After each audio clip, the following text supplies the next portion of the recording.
po sa mga balita, pati yung mga primetime news sa hapon at sa gabi, ay talaga namang parang pinagdidiinan. Hindi naman sa nagiging tayo, sabihin nila, baka sabihin kampi tayo. Hindi po. Kumbaga, ang pakiusap lang naman nila ay yung mga balita naman sana, wag yung paduguin ng gusto, di ba?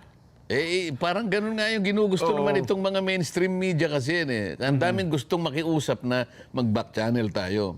Ito naman mga mainstream media naman, banat naman. Na parang, kaya nga yung tinatawag na xenophobia, lumalaga na para bang natatakot tayo o tinatakot tayo sapagkat tayo sasakupin na ng China. Nagbaback channel nga po kayo.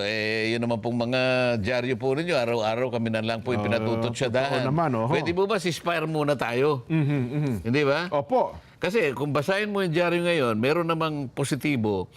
Alam mo bang merong 33 Filipino-Chinese Federations na